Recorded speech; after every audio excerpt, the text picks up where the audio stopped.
I think chances are high. They're very high. First reply is, what the hell am I looking at? Canon tears? Yeah, so... Oh, like, I thought you meant... Oh, no. What's up, everyone, and welcome to Last Week in Star Wars. I'm Alex. I'm Molly. We've got some exciting Andor news to talk about this week, a couple comics to break down, but first, I just wanted to send a shout out and a thank you to our friend and patron, Damien Vonderhaar. It was my birthday this past week, and yeah, I did it. I lived another year. 38. Oh boy. Oh boy. But Damien very kindly sent me this gift, autographed photo of Big Starklighter himself, autographed by Garrick Hagan, and like the framing, the matte, it's so nice. It's very nice. It's good work. My sister used to do custom framing for Michaels. I know good framing, custom framing when I see it. It's got a certificate of authenticity on the back and everything, but wanted to say thank you so much, Damien. And weirdly, Biggs popped up in another way this past week. The Oscars were on Sunday, and we were kind of catching up on movies we hadn't seen. And we were watching Conclave, and all of a sudden I just saw this man. I can't believe you recognized Of course I him. recognized him. We're best friends. Didn't he have a mustache? No, but I've seen him. I've got right up there. Like, he looked just like that, just like when I met him in 2017. Hasn't aged a day. But he was just like sitting next to one of the major characters. I can't remember if he had a line or anything. He has a name in the credits. I think he did have one little line of like, hey, wait a second.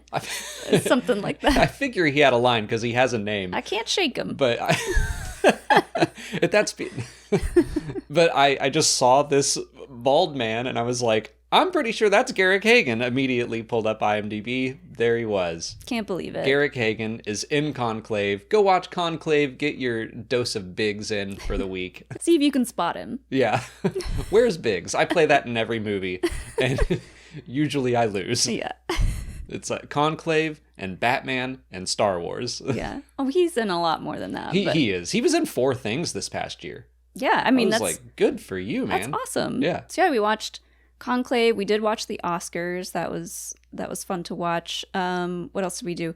We went to a show, a live kind of like podcasty show for Caleb Heron, who is a comedian, and he has a podcast called So True. I started listening to this show a couple months ago, and it's so much fun to listen to. It's so funny. Well, his TikToks kept popping up on my feed, and yeah, he's very funny. Yeah. I didn't know like what to expect. We've been to live podcast tapings before, but this was like an extra level.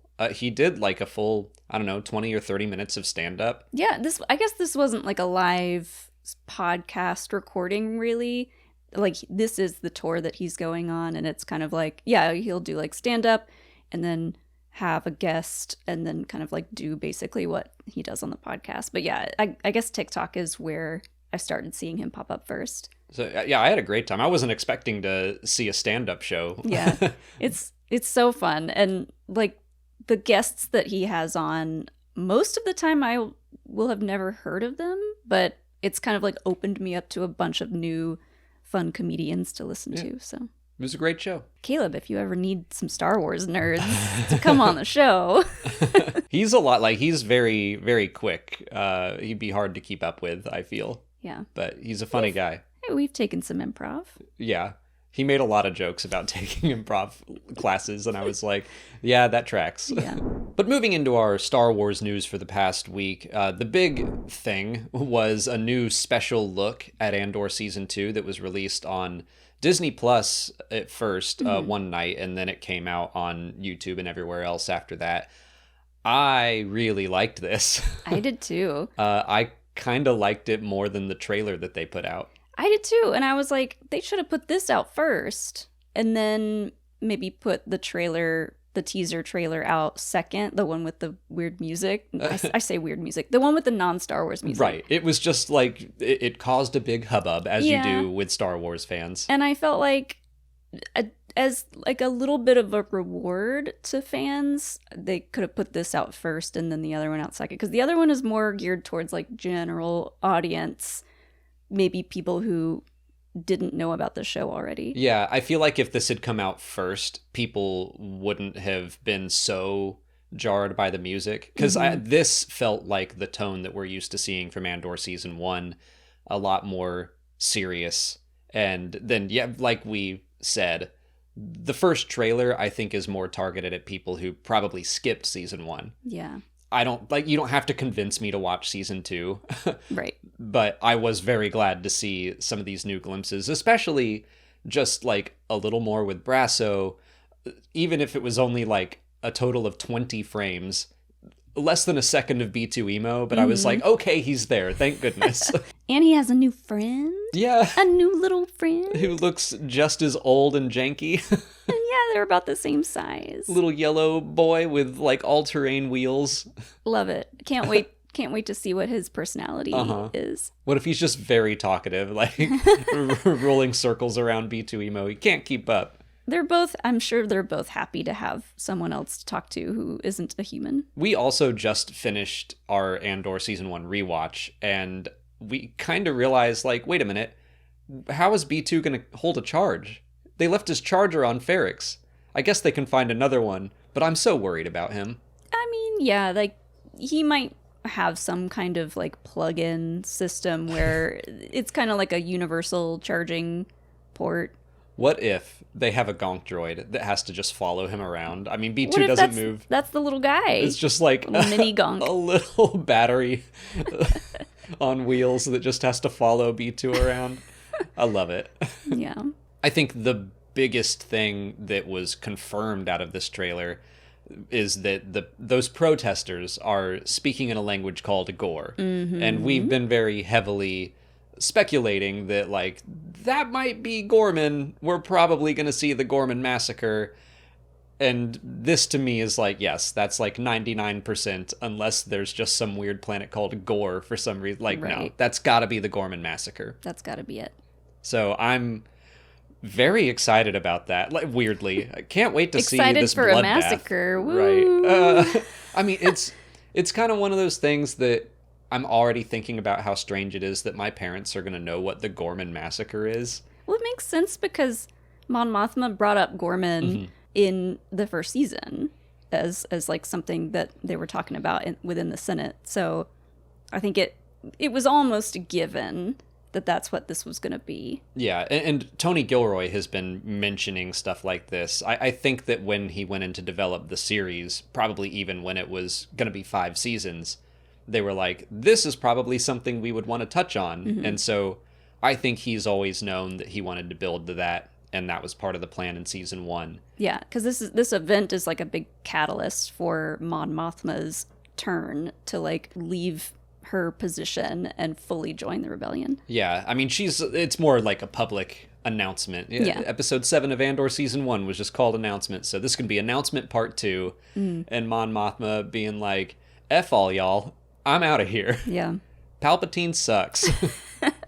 I have seen some people already kind of mourning the Legends version of it. That, I mean, that was also very gruesome and over the top, but very Imperial. In Legends, the massacre was that Grand Moff Tarkin lands his Star Destroyer on the protesters and just like, yeah, it's awful. Ooh.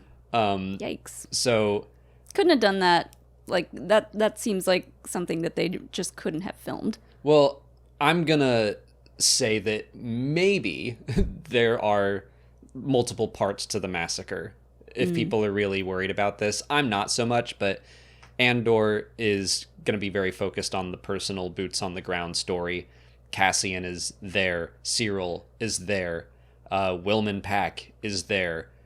So I don't know. There could be a Star Destroyer that shows up at the end. We don't know the full story. Maybe Tarkin is the one to give the order to release some of the TIE fighters, because we do see TIE fighters flying overhead.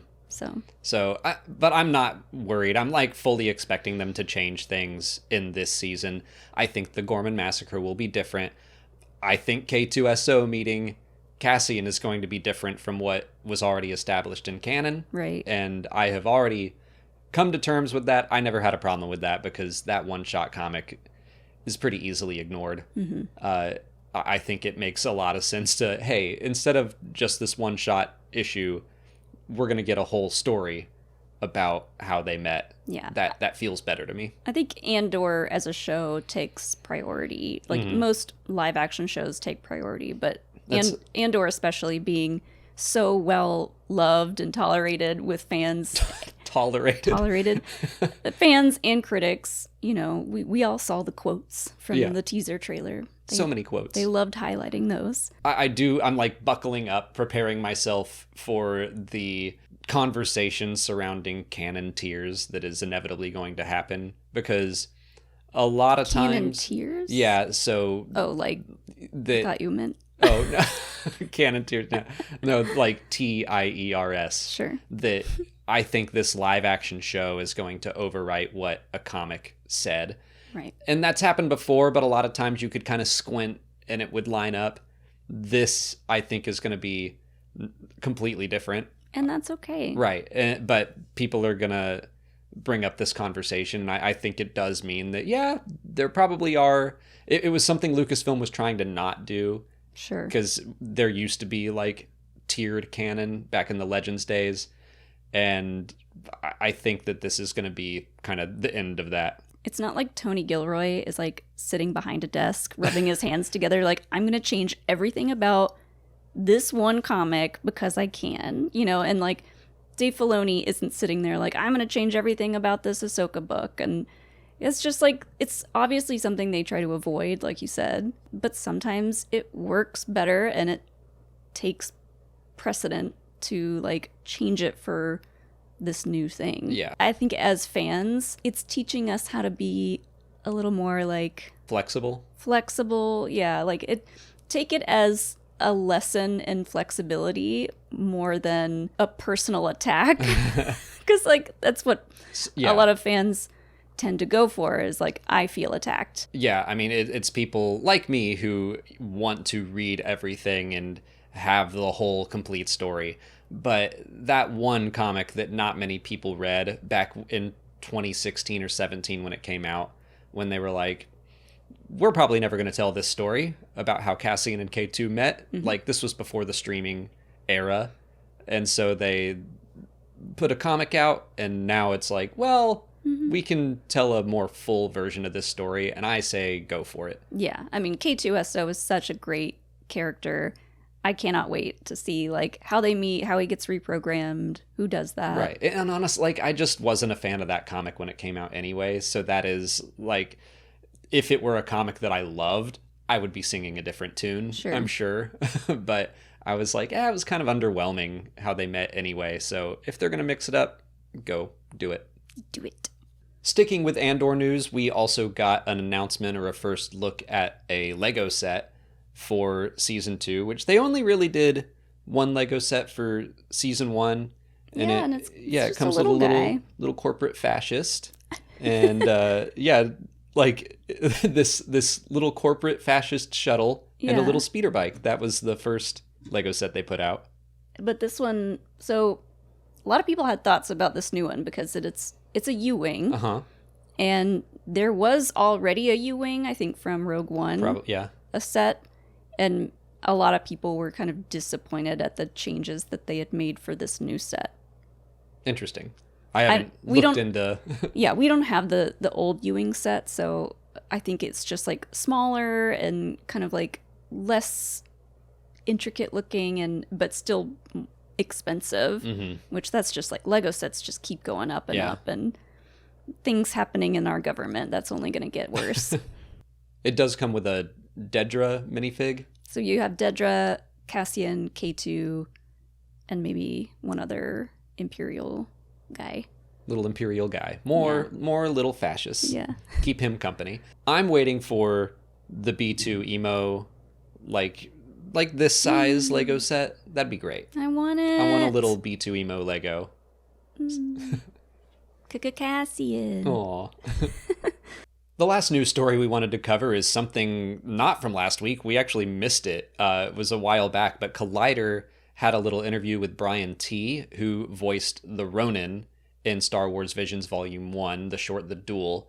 and they just asked if he had any future with the Ronin, and he basically said yes. He kind of, basically confirmed that there was more coming for that character. Which doesn't super surprise me. I mean, we're doing Visions Volume 3. That makes the most sense to me that we would do a follow-up to his story there. Also, they've gone pretty hard. As far as Star Wars Visions goes, that character has gotten the most attention outside of the Disney Plus series. Yeah. We got a book, we got 2 one-shot comics that were both awesome. There was merchandise. I've got a shirt with the Ronin on it. There were Funko Pops. So, like, I'm not remotely surprised that there would be more dual stuff coming. Right. Do you think it's going to be kind of like a sequel short to the first dual short and Visions that we got? I'm going to talk about Canon again, and I'm like, I hope it's not a direct sequel, because the Ronin novel was. Like, the first chapter or 3 of that book, it was the short, and then it picked up the story and kept going. So I guess I'm expecting maybe there will be a time jump, or just like another adventure with the Ronin and his little droid. Or a prequel. Yeah. But there are some things that happen in that book that I'll be interested to see if within this non-canon canon are they going to honor that story. And I hope they do. Yeah, I would assume that they will, if everything else has kind of honored it since then. The comics that have come out have been just kind of random adventures, so I guess that's what I'm expecting, is just a new, different adventure with this character. Yeah, I'm excited. Me too. I think Visions Volume 3, like, both of the previous Visions volumes have been very enjoyable, like these little snacks of Star Wars. But I really liked some of the Volume 1 shorts, including the duel. Really, really hoping for a Ninth Jedi follow-up. Yeah. That was my favorite of that bunch. Yeah, this whole Visions thing has been so fun to see kind of evolve, and getting to see multiple, animation companies do these shorts. It's been really fun, and giving all of those different people opportunities to work in Star Wars is really great, and I'm excited to see more of that happen. And it's just cool to see, like, different what if takes on the universe. Like, I'm working on a video about red kyber crystals, and one part of that is talking about, like, bleeding and purification, and I was reminded of Al's song from Volume 2 about a little girl that can sing and purify red kyber, and, like, that's not canon, it's not how it works, but who cares? Like, it's just a what if scenario, and it's just a neat, cute little story. So I like the creators getting to have more freedom within the playground. But let's get back into the world of Star Wars canon with Last Week in Canon. And we had 3 stories come out this past week. First is Haunted Starlight. This is the audiobook that dropped on Thursday. We're recording this on Thursday and have not had a chance to listen to it yet. So we're not going to discuss it this week. We'll talk about it next week, but it is out now. Sounds spooky. Spooky.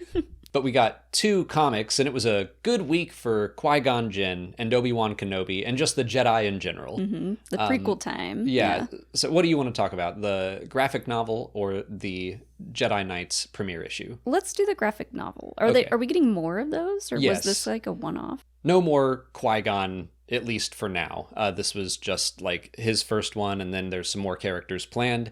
But in this story, Qui-Gon and Obi-Wan work with a member of a dark side cult called the Brotherhood of the Ninth Door to retrieve and destroy an ancient, powerful, and dangerous dark side relic.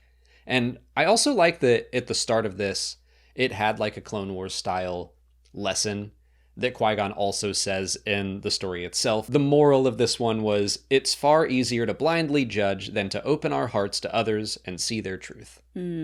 Preach. Yeah. Qui-Gon, always be preaching. Always be preaching. ABP. In a good way. Yeah.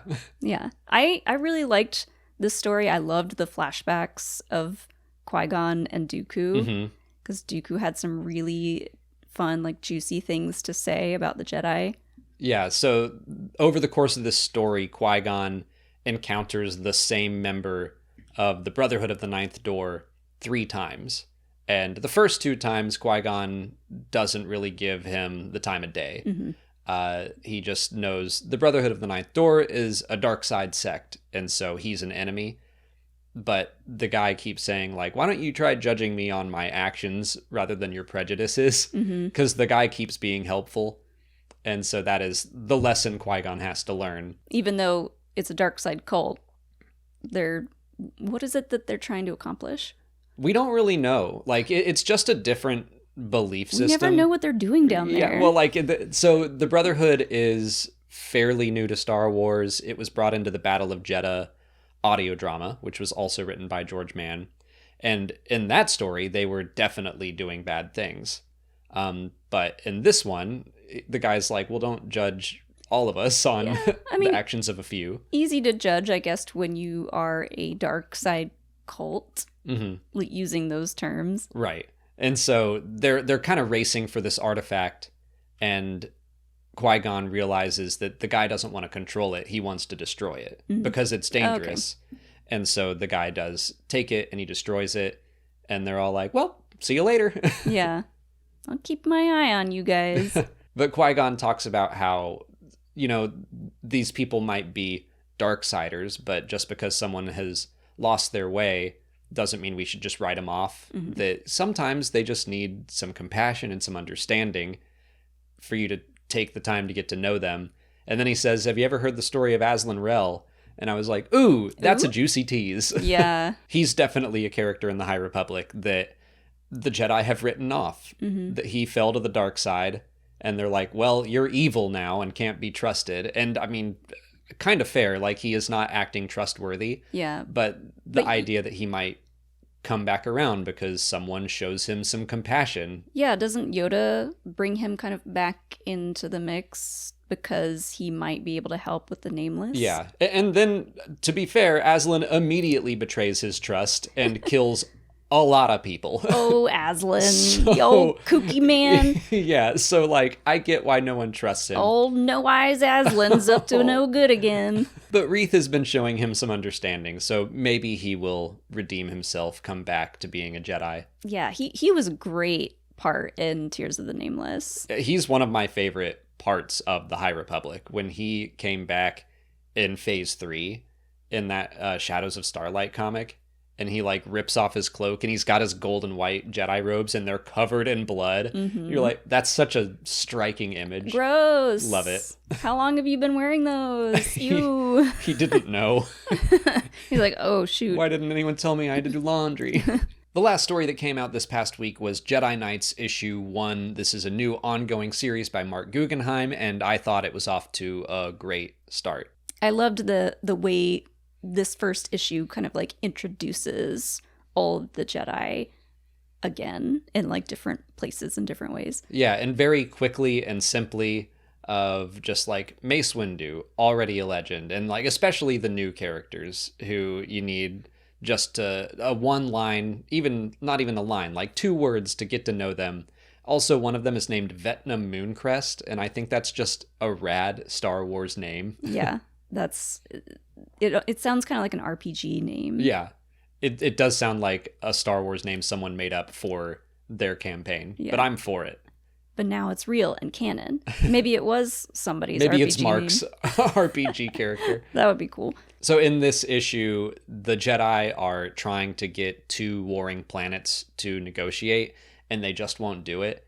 And I loved their solution is that they're like, okay, well, we're going to sabotage your weapons factories and your shipyards. So now you have no weapons and no means to be aggressive, so you have to be diplomatic. And it works. Yeah. I was like, that's such a good Jedi way of handling it. Yeah, it's like them basically putting a child lock on these people. And be like, well, we told you. We warned you. We're taking all your toys away. If you're going to use your toys to kill each other, yes, take them away. The issue ends with Obi-Wan having a vision of the future of things that may or may not happen.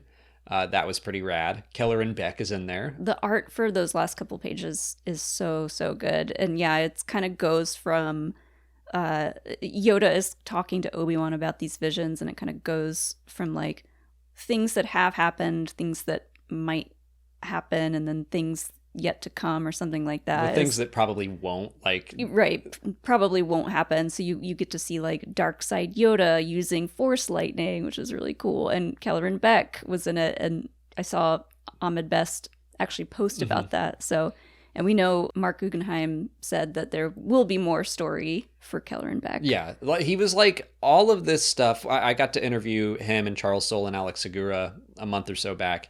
And Mark was like, all of this stuff will happen from a certain point of view. Like, I mean, Qui-Gon, Obi-Wan sees Qui-Gon being stabbed in the stomach and dying, not by Darth Maul. Yeah. But I'm like, this does kind of happen. So I think it'll be really fun to pick out.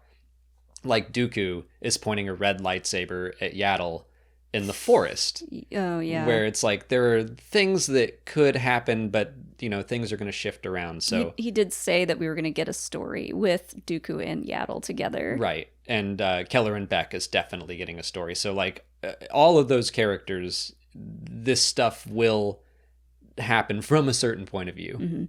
One of my favorite little intro cards was, I think it was for Yariel Poof, and it said, like, deceptively serene or something like that, and it just made me chuckle because he's just like, the older he gets, the more like kooky he is, and he's just like playing pranks on people. And I enjoyed the sense of humor in this issue. It's something that I got to praise Mark for. I was like, you know, sometimes the Jedi can be depicted as just very stoic and emotionless, but he found some ways to get good humor out of all of this, like Qui-Gon telling one Jedi, I think his name was Barum, he tells this guy something wise, and then that guy says it later in a big group, and Yoda's like, wow, very wise. Yeah. And Qui-Gon like does this. He's like, hey, that was my thing. Yeah.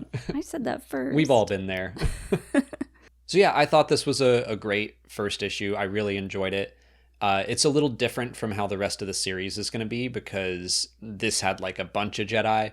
From now on, it's going to be pairs of Jedi, and each issue will be them tackling some different threat that is all connected with Atha Prime, who is not in this issue, but he's teased. I think his big premiere is in issue 2.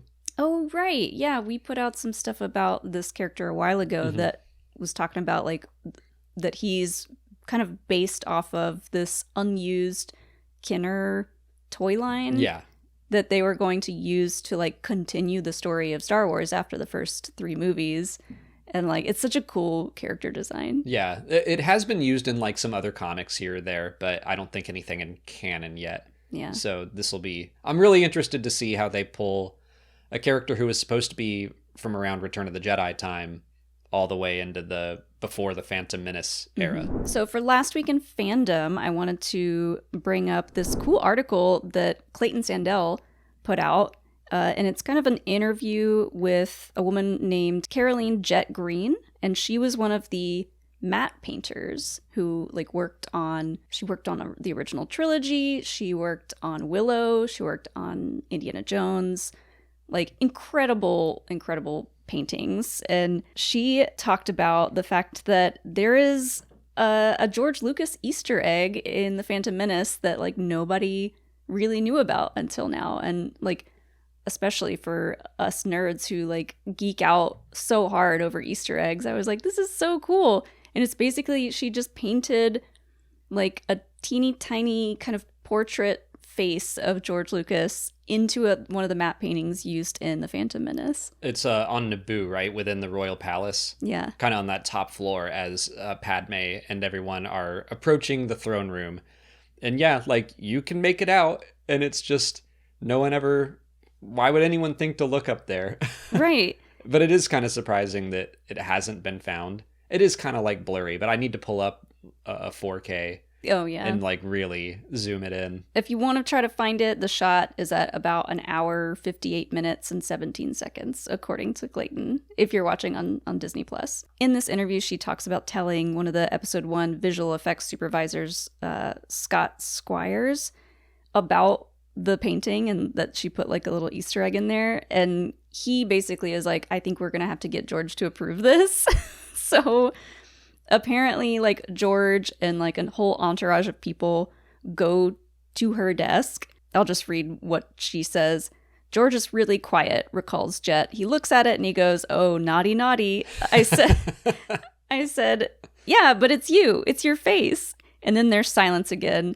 And I'm just sitting there with everybody. And for some reason, I can't describe the feeling, but I knew that I wasn't going to get in trouble. A few more tense-ish moments go by. And then, according to Jet, George says, "Okay, leave it in." That tracks. I'm surprised that he knew about it because I remember Mark Hamill talking about the 1138 line that he does in Star Wars. He was like, "Oh, this will be fun, and I'll just like sneak in a little George Lucas Easter egg, and he'll love it." And he was like, "Don't do that." No thanks. But they wound up using it anyway. So I feel like George is not a very. He also had to be convinced to play Baron Papanoida and like cameo in his own movie. Yeah, I mean, Star Wars is full of so many little like fun Easter eggs and nods to other things within the franchise. So this was like such a fun little story. Yeah, it is. It's hilarious to know that there are still things that we as fans have yet to discover. Something else that came out this past week I saw on YouTube is a fan film called 212th, just about clone troopers going in, taking on battle droids. It's like very short, 2 minutes, basically like a VFX just showcase. Cool. It looks awesome. I saw people comparing it to Astartes, which is a Warhammer 40,000 thing. Oh. I'm not big I know into what that Warhammer, is. but we have friends who are very big into Warhammer, so I have seen Astartes, and it was like, I'm probably saying that wrong too. Praise the Emperor, right? Yeah, I don't know. Praise Nurgle? Nurgle. Yeah. I just know they have an emperor too or They something. do, yeah. So They have everything. They have it all. it's basically just like Star Wars. But yeah, this was just like nonstop action, clones fighting battle droids. It just looked great. Obviously, a lot of work went into it. So I wanted to give it a shout out because I had a great time watching it. All right. 2 little showcases I have to show you. One of these is a picture that I came across on Twitter. And this actually got retweeted by Charles Soule because it has to do with the new Legacy of Vader comics. Ben at BHX_1138 made a little fun Lego set of Vinay. I love the minifig head. Like, he looked so distraught. I don't know what that's from. It's like a little mini Lego set of Kylo Ren talking to Vinay, but Vinay is like just the head with the robot body. First reply is, "What the hell am I looking at?"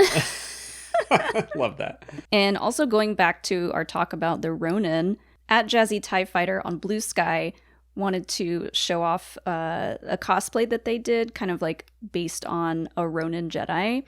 And they said that they made the lightsaber specifically, but like the whole cosplay in 2020, which was like before the like lightsaber style was out. So he was kind of like, I did this first. Yeah, he's got the lightsaber like in the hilt, which that was a fun thing that the Ronin short did, the duel.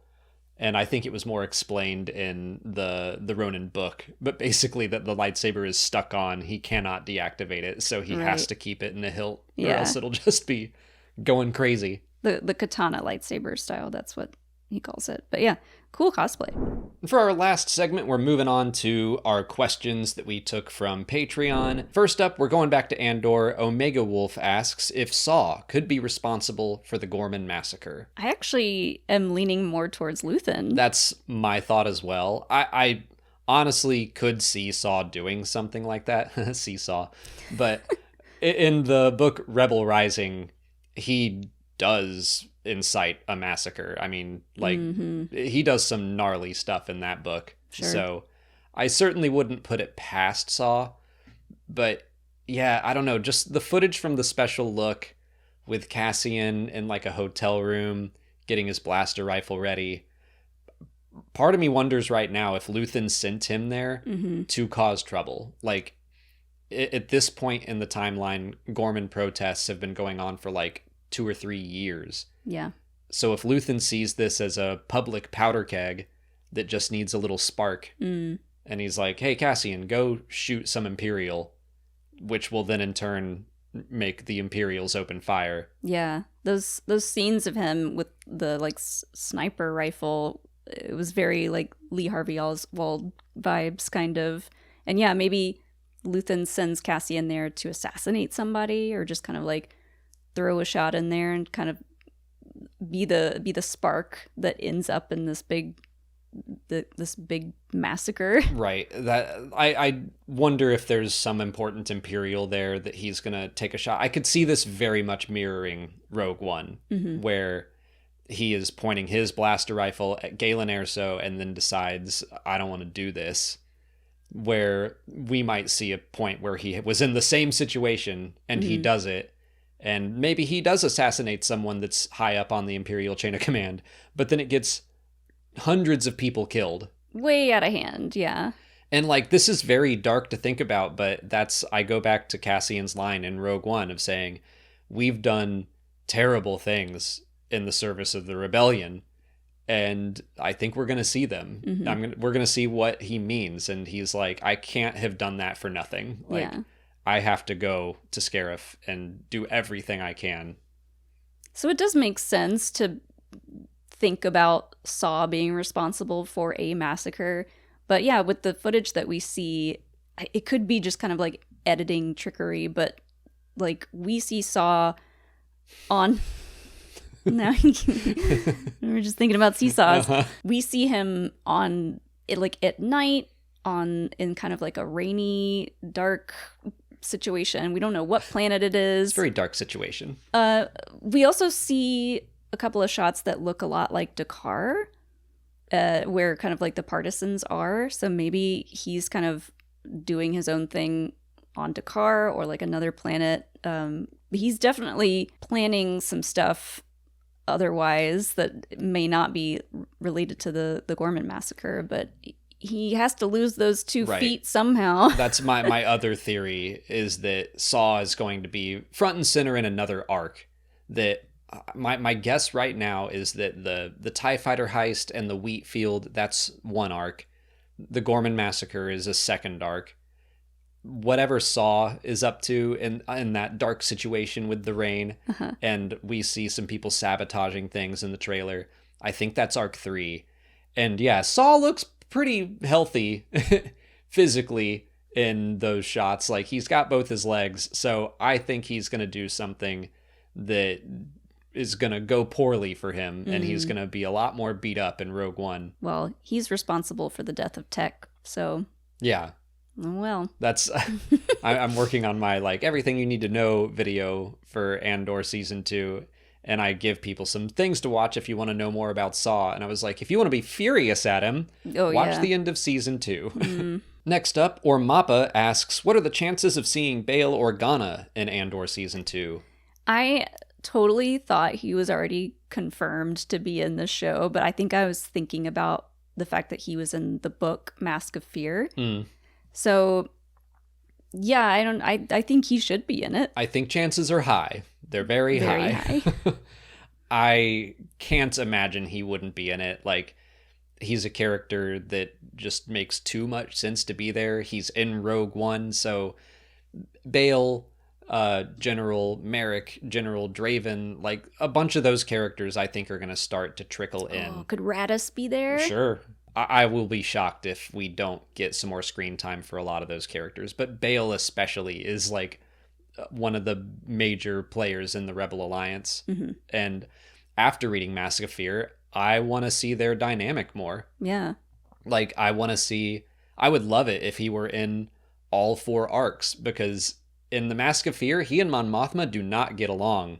Like, they're on the same side politically, but they don't agree with what they should be doing. Right. And so I would love to see them kind of like come together and then start working together. Sounds like Bail was really more focused on kind of like justice for the Jedi. He was mad that this all got blamed on the Jedi, and Mon is like, we got to move past this. Well, I mean, neither of them are right in the book. Bail is like, if I can just catch Palpatine in a lie, everyone will see. And like, nope, he can lie his ass off and no one will care. Yeah. Am I talking about the book or the real world? Who's to say? But Mon is like, if I can politically pass a bill or something, then like I'll stop him. And it's just like, We're past all that. Yeah, both of them were wrong. And they're both like not working together. So I would love to see them start to work together. I don't think Bale's going to be a big focus in the show because it's about Andor, but I think he'll appear. But that's it for last week in Star Wars. Next week, for a little preview, we are going to get Legacy of Vader issue number 2. So more of Vinay and his weird little robot with his little head in a jar. Love it. Finally. Excited for that. But that's it for today. So if you haven't already, please like this video, subscribe to the channel. Follow us on Blue Sky, Twitter, Instagram, Facebook, and TikTok. And consider checking out our Patreon page. As always, thanks for watching, and may the Force be with you.